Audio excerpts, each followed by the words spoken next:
हम शाकाहारी लोग जब प्लेन में यात्रा करते हैं या ट्रेन में यात्रा करते हैं और हमारी बराबर वाली सीट पर बैठा हुआ व्यक्ति वो तामसिक भोजन कर रहा होता है जिसमें लाशों के अंग होते हैं, जिसमें पशु अवशेष होते हैं, तब हम लोगों से ना तो वो भोजन किया जा सकता है। बड़ी स्थिति ऐसी हो जाती है कि जो विषम, जिसको हम लोग कह सकते हैं कि विषम परिस्थिति में हम लोग भोजन नहीं कर सकते। मैं माननीय प्रधानमंत्री जी से एक आग्रह करूंगा कि कम से कम जो यात्राओं में हम लोगों को भोजन दिया जाता है वो पूर्णतः सात्विक हो, शाकाहारी हो, जिसको खाते हुए किसी को भी दिक्कत ना हो।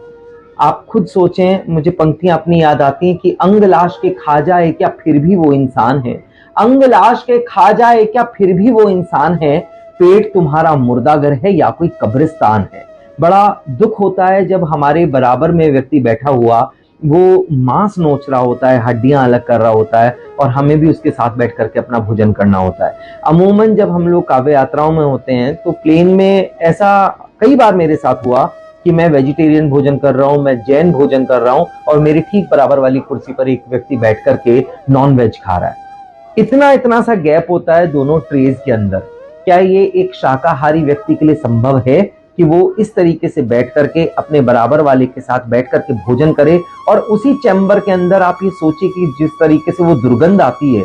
हम लोग शाकाहारी लोगों के लिए बड़ी व्यवस्था वहां पर खराब हो जाती है, हम लोग भोजन नहीं कर सकते। मैं माननीय प्रधानमंत्री जी से एक निवेदन ये करूंगा कि कम से कम यात्राओं में जो भोजन प्रस्तुत किया जाता है, जो पेश किया जाता है, जो हम लोगों को खाने को दिया जाता है, वो पूरी तरह से शाकाहारी हो, जिससे एक दूसरे को दिक्कत ना हो। जब धूम्रपान पर आप प्रतिबंध लगा सकते हैं, वो इसलिए क्योंकि बराबर वाले जो सहयात्री होते हैं उनको दिक्कत ना हो, तो ये भी एक बहुत महत्वपूर्ण स्टेप है जो कि तमाम शाकाहारी लोगों की तरफ से एक निवेदन के रूप में मैं सौरभ जैन सुमन कवि की हैसियत से आप तक ये पहुंचा रहा हूं। और निवेदन आपसे करता हूं कि आप जो कि स्वयं एक शाकाहारी हैं, जो कि कम से कम अगर मैं बात करूं कि हमारे प्रधानमंत्रियों में एक ऐसे प्रधानमंत्री हमारे देश को गौरव के रूप में मिले हैं जो हर एक व्यक्ति की भावना का सम्मान करते हैं, धर्म में जिनकी आस्था है, तो आपसे ये कहना हमारा अधिकार भी बनता है और आपसे हमें आशा भी है कि हमारे इस निवेदन पर आप पूरी तरीके से संज्ञान लेंगे।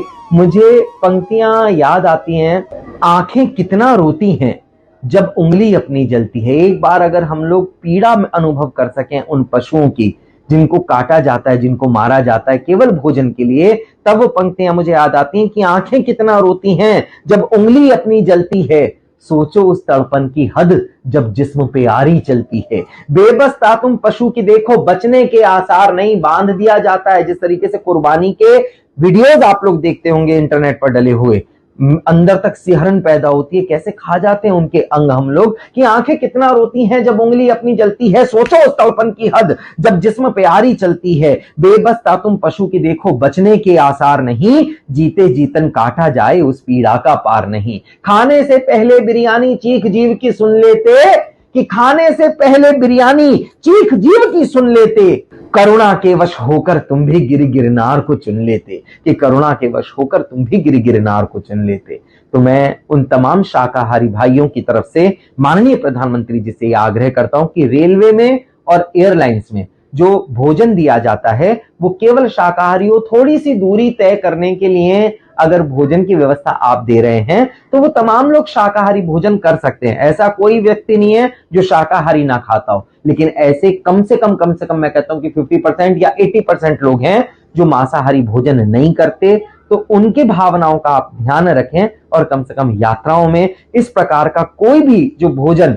अंगों से बना हो, लाशों से बना हो, काट के टुकड़े जिस्म को बना हो, वो भोजन ना प्रस्तुत किया जाए, वो भोजन ना दिया जाए। ये निवेदन है तमाम शाकाहारी लोगों की तरफ से। और मैं उन तमाम लोगों से भी आग्रह करता हूं जो मेरे इस वीडियो को सुन रहे हैं, देख रहे हैं, चाहे वो मांसाहारी भाई हों चाहे वो शाकाहारी भाई हों, एक दूसरे की भावनाओं का हम लोगों को सम्मान करना चाहिए। और ये आवाज, ये बात माननीय प्रधानमंत्री जी से हमारे पूरे देश को कहनी चाहिए। तो आप सबसे मैं आग्रह करूंगा कि इस वीडियो को ज्यादा से ज्यादा वायरल करें, माननीय प्रधानमंत्री जी तक आप अपने तरीके से भी अपनी बात पहुंचाएं, चाहे वो वीडियोस बना करके पहुंचाएं, चाहे वो लिखित में उन तक पहुंचाएं, लेकिन कम से कम यात्राओं में जो भोजन प्रस्तुत किया जाए वो पूर्णतः शाकाहारी हो। वंदे मातरम, जय हिंद, जय भारत।